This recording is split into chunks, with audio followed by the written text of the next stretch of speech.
Bismillahirrahmanirrahim. Pour la configuration R et S des carbones asymétriques dans les molécules. Pour déterminer les configurations R et S, il faut que l'atome d'hydrogène H soit derrière le plomb. يجب أن تكون أو أن نضع ذرة الهيدروجين إلى الخلف من المستوي، تكون إلى الخلف. On classe les groupements A, B, C du grand nombre de masses au petit, selon le nombre de masses A. يتم ترتيب المستبدلات A و B و C من الأكبر إلى الأصغر حسب العدد الكتلي A. La règle de Cannes-Ingold-Prelog. شرطين. الشرط الأول يجب أن يكون الهيدروجين إلى الخلف من المستوي، والشرط الثاني يجب ترتيب المستبدلات على حسب العدد الذري A. Donc, هذا في المثال هذا si on a C qui est un carbone asymétrique، إذا المستبدلات الأربعة مختلفة، إذا الهيدروجين نضعه إلى الخلف، ولدينا A أكبر من B أكبر من C على حسب العدد الكتلي.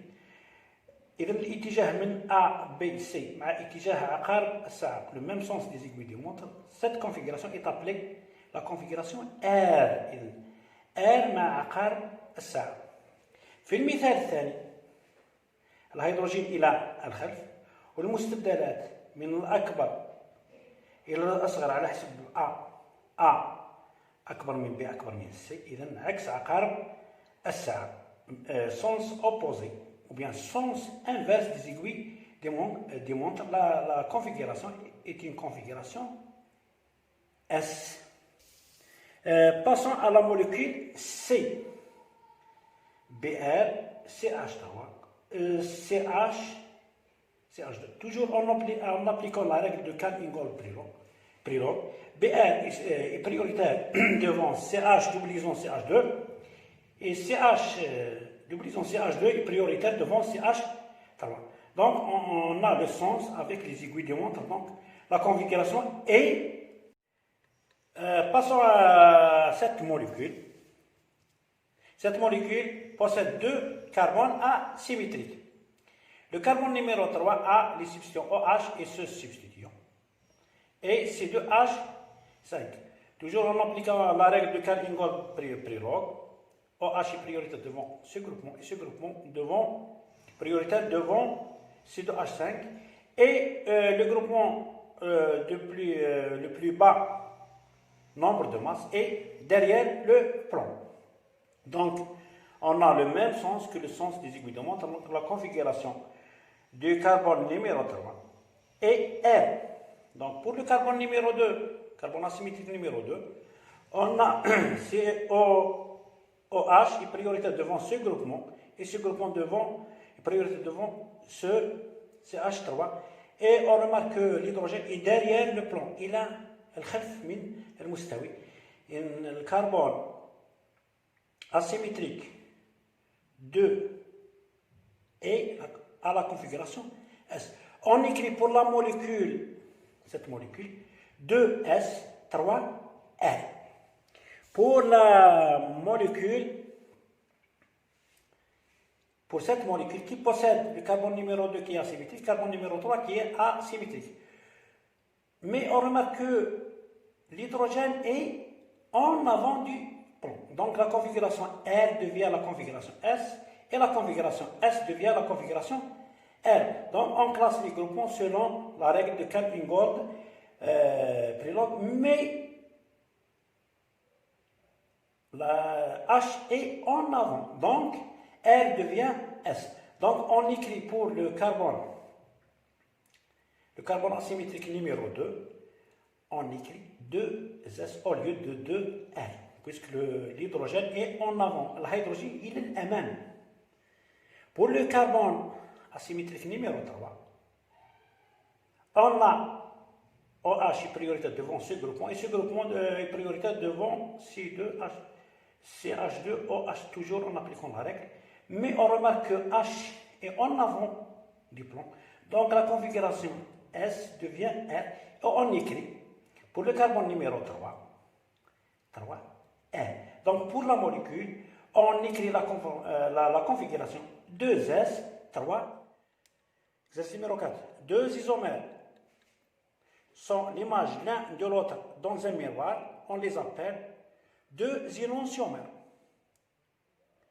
Donc ce composé et l'image de ce composé dans un miroir sont deux énantiomères. Bon. La diastéréoisomérie est une stéréoisomérie de configuration qui n'est pas énantiomérique, ni superposable, ni image l'un de l'autre. Passons à cette molécule. Isobutylprophène. Ce composé possède un carbone asymétrique, donc c'est une molécule chirale. Donc, a une image dans un miroir, donc nous donne ce composé. Donc, sont deux énantiomères, puisque l'un est l'image de l'autre dans un miroir. Le composé 1 et le composé 2. Le composé possède un carbone asymétrique. Pour le composé 1, la priorité selon la règle précédente,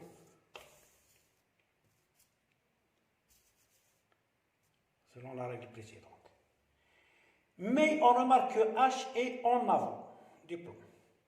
Donc cette configuration est une configuration S. Pour le composé 2, on applique la règle précédente pour la priorité des groupements. Donc, et on remarque aussi H est en avant du plomb. Cette configuration est une configuration R. Donc la configuration S et la configuration R sont deux énantiomères. Puisqu'ils sont deux énantiomères, donc le composé possède un carbone asymétrique, donc possède deux énantiomères.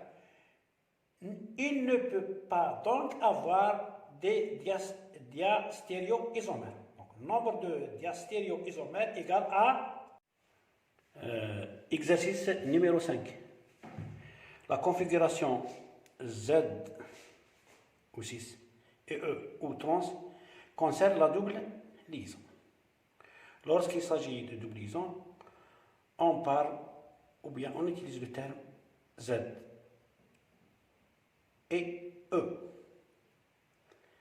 Lorsque les deux groupements ou bien les deux substituants sont de même côté, comme A et A de même côté, cette configuration, puisqu'il y a une double liaison, cette configuration est appelée la configuration Z.